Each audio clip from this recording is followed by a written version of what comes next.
اعوذ باللہ من الشیطان الرجیم بسم اللہ الرحمن الرحیم وَإِذْ قَالَتِ الْمَلَائِكَةُ يَا مَرْيَمُ إِنَّ اللَّهَ اصْطَفَاكِ وَطَهَّرَكِ وَاصْطَفَاكِ عَلَى نِسَاءِ الْعَالَمِينَ يَا مَرْيَمُ اقْنُتِي لِرَبِّكِ وَاسْجُدِي وَارْكَعِي مَعَ الرَّاكِعِينَ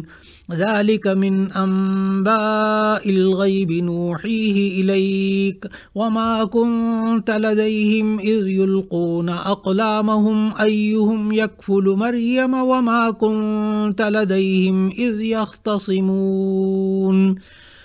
إذ قالت الملائكة يا مريم إن الله يبشرك بكلمة منه اسمه المسيح عيسى بن مريم وجيها في الدنيا والآخرة ومن المقربين ويكلم الناس في المهد وكهلا ومن الصالحين صدق الله العظيم۔ ان آیات کا ترجمہ یہ ہے، اور جب فرشتوں نے مریم سے کہا، مریم اللہ تعالیٰ نے تمہیں برگزیدہ کیا ہے اور تمہیں پاک بنایا ہے اور جہان کی عورتوں میں منتخب کیا ہے، مریم اپنے پروردگار کی فرما برداری کرنا اور سجدہ کرنا اور رکوع کرنے والوں کے ساتھ رکوع کرنا۔ اے محمد صلی اللہ علیہ وسلم، یہ باتیں اخبار غیب میں سے ہیں جو ہم آپ کے پاس بھیجتے ہیں، اور جب وہ لوگ اپنے قلم بطور قرعہ ڈال رہے تھے کہ مریم کی کفالت کون کرے گا تو تم ان کے پاس نہیں تھے، اور نہ اس وقت ہی ان کے پاس تھے جب وہ آپس میں جھگڑ رہے تھے۔ وہ وقت بھی یاد کرنے کے لائق ہے جب فرشتوں نے مریم سے کہا، مریم اللہ تم کو اپنی طرف سے ایک فیض کی بشارت دیتا ہے جس کا نام مسیح اور مشہور عیسیٰ ابن مریم ہوگا، اور جو دنیا اور آخرت میں باآبرو اور اللہ کے خاص لوگوں میں سے ہوگا،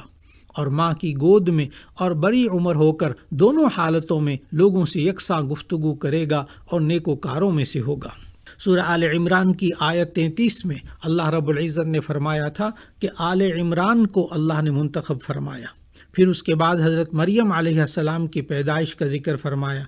آج کی تلاوت کردہ آیات سے پہلے حضرت زکریا اور حضرت یحییٰ علیہ السلام کا ذکر فرمایا۔ اب ان آیات میں دوبارہ حضرت مریم اور ان کے بیٹے حضرت عیسیٰ علیہ السلام کا ذکر فرما رہے ہیں کہ فرشتوں نے حضرت مریم علیہ السلام سے کہا، اے مریم ان اللہ اصطفاکی، یعنی شروع ہی سے اللہ تعالیٰ نے آپ کو چن لیا ہے اور آپ کے ساتھ مہربانی فرمائی ہے، اور آپ کو ان تمام لڑکوں پر امتیاز بخشا ہے جن کو بیت المقدس کی خدمت کے لیے آزاد کیا جاتا تھا اور بڑی بڑی منتیں مان کر ان کو مخصوص کیا جاتا تھا۔ پھر فرمایا وطہرکی، یعنی اللہ نے آپ کو ان گندگیوں سے پاک فرمایا ہے جو عام عورتوں کو پیش آتی ہیں، جس کی وجہ سے مسجد کی خدمت عطا ہوئی، اور آپ کو ایمان عطا فرمایا اور کفر سے پاک رکھا، اطاعت میں لگے رہنے کی توفیق عطا فرمائی اور گناہوں سے پاک رکھا، برے اخلاق سے، بری طبیعتوں سے پاک صاف رکھا، گویا ہر طرح کی گندگیوں سے اللہ تعالیٰ نے مریم کو پاک کر دیا۔ پھر فرمایا وَاصْطَفَاكِ عَلَى نِسَاءِ الْعَالَمِينَ، اور آپ کو تمام جہانوں کی عورتوں کے مقابلے میں منتخب فرمایا۔ بعض مفسرین فرماتے ہیں کہ نساء العالمین سے مراد ان کے اپنے زمانے کی عورتیں ہیں، کیونکہ مختلف روایات میں رسول اللہ صلی اللہ علیہ وسلم نے 5 عورتوں کی فضیلت بیان فرمائی۔ ایک روایت میں فرمایا حضرت مریم علیہ السلام، حضرت آسیہ فرعون کی بیوی، حضرت خدیجہ رضی اللہ عنہا اور حضرت فاطمہ رضی اللہ عنہا، یہ عورتیں تمام جہان کی عورتوں سے افضل ہیں۔ اور ایک روایت میں فرمایا حضرت عائشہ رضی اللہ عنہا کی فضیلت تمام عورتوں پر ایسی ہے جیسے سرید یعنی گوشت میں بھگوئی ہوئی روٹی کی تمام کھانوں پر۔ حضرت مریم علیہ السلام کی اس فضیلت کو بیان کرنے کے بعد اس بات کا ذکر فرمایا کہ فرشتوں نے حضرت مریم علیہ السلام سے اللہ تعالیٰ کی فرما برداری کرنے اور رکوع اور سجدہ کرنے کو کہا، یعنی خشوع خضوع کے ساتھ اللہ کی عبادت کرتی رہیں۔ اللہ تعالیٰ آپ کو اپنی قدرت سے ایک عظیم الشان نشان بنانے والا ہے، اس لیے آپ کو اپنے رب کی طرف پوری رغبت رکھنی چاہیے۔ اس آیت میں فرشتوں نے حضرت مریم علیہ السلام سے اس طرح خطاب کیا کہ یا مریم قنوتی، اے مریم قنوت اختیار کر۔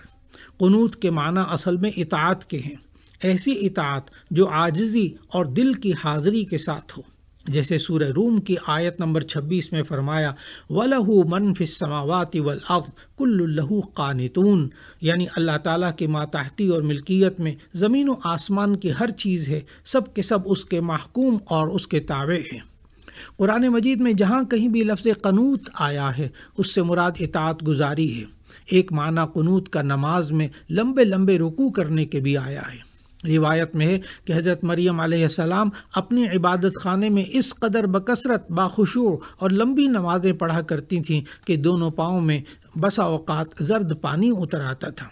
اس کے بعد سورہ آل عمران کی آیت نمبر 44 میں فرمایا، اللہ تعالیٰ نے رسول اللہ صلی اللہ علیہ وسلم کو خطاب کرتے ہوئے کہ یہ جتنی اہم خبریں آپ تک پہنچی ہیں تو اے نبی صلی اللہ علیہ وسلم، ان باتوں کا علم آپ کو صرف اور صرف وحی کے ذریعے ہوا ہے جو ہم نے آپ کی طرف کی ہے، اور جن باتوں کی آپ کو خبریں دی گئی ہیں آپ تو اس وقت ان میں موجود نہ تھے، لیکن وحی کے ذریعے اللہ رب العزت نے ان واقعات کو اس طرح آپ پر کھول دیا گویا کہ اس وقت آپ خود موجود تھے۔ حضرت مریم علیہ السلام کی پرورش کے بارے میں ہر ایک دوسرے پر سبقت کرتا تھا۔ اس وقت سب کی چاہت تھی کہ اس دولت سے مالا مال ہو، حضرت مریم علیہ السلام کی پرورش کی سعادت اسے نصیب ہو، لیکن اس وقت کی بات ہے جب حضرت مریم علیہ السلام کی والدہ ان کو لے کر بیت المقدس تشریف لائیں، اور وہاں کے خادموں میں سے جو حضرت ہارون علیہ السلام کی نسل میں سے تھے، انہوں نے کہا کہ میں اپنی اس بیٹی کو اپنی منت کے مطابق اللہ تعالیٰ کے نام پر آزاد کر چکی ہوں، تو تم لوگ اسے سنبھال لو اور میں اسے گھر واپس نہیں لے جا سکتی۔ حضرت مریم علیہ السلام کے والد حضرت عمران بیت المقدس کے امام رہ چکے تھے، اس لیے ہر ایک نے بڑی چاہ سے اس صاحبزادی کو لینے کے لیے ہاتھ بڑھائے۔ ادھر حضرت زکریا علیہ السلام نے اپنا ایک اور حق ان لوگوں کے سامنے رکھتے ہوئے حضرت مریم علیہ السلام کو لینے کی خواہش ظاہر کی کہ میں رشتے میں اس کا خالو ہوں اور میری بیوی مریم کی خالہ ہے، اس خالہ ہونے کی وجہ سے تم سب لوگوں سے زیادہ میں حقدار ہوں۔ چنانچہ کچھ لوگوں نے اس پر بھی رضامندی ظاہر نہ کی تو قرعہ ڈالا گیا، اور قرعہ میں ان سب نے اپنی وہ قلمیں ڈالیں جن سے تورات لکھتے تھے۔ سب کی قلموں کو پانی بہا کر لے گیا، صرف حضرت زکریا علیہ السلام کا قلم ٹھہر گیا، بلکہ الٹا اوپر کی جانب جدھر سے پانی آ رہا تھا چڑھنے لگا۔ تو اس طرح حضرت مریم علیہ السلام کی پرورش حضرت زکریا کے حصے میں آئی۔ آج کی تلاوت کردہ آخری آیت میں حضرت مریم علیہ السلام کو ایک خوشخبری دیے جانے کا ذکر ہے کہ جب فرشتوں نے ان سے کہا کہ آپ کو یہاں ایک لڑکا ہوگا جو بڑی شان والا ہوگا اور صرف اللہ تعالیٰ کے کلمہ کن کہنے سے پیدا ہوگا، جس کا نام عیسیٰ ابن مریم علیہ السلام ہوگا، اور اللہ تعالیٰ کے نزدیک وہ دونوں جہان میں برگزیدہ ہوگا، اللہ تعالیٰ اس پر بڑی مہربانی فرمائیں گے اور وہ اپنی بچپن کے اندر باتیں کرنے لگے گا، یعنی اللہ تعالیٰ کی عبادت کرنے کی بچپن ہی سے دعوت ہوگی جو ان کا معجزہ ہوگا، اور بڑی عمر میں بھی جب اللہ ان کی طرف وحی کریں گے تو اپنے قول و فعل سے علم صحیح رکھنے والے اور عمل صالح کرنے والے ہوں گے۔ اللہ رب العزت ہمیں گزشتہ انبیاء علیہ السلام پر ایمان لانے اور رسول اللہ صلی اللہ علیہ وسلم کی اتباع اور اطاعت اور محبت کی توفیق عطا فرمائے۔ وآخر دعوانا ان الحمد للہ رب العالمین۔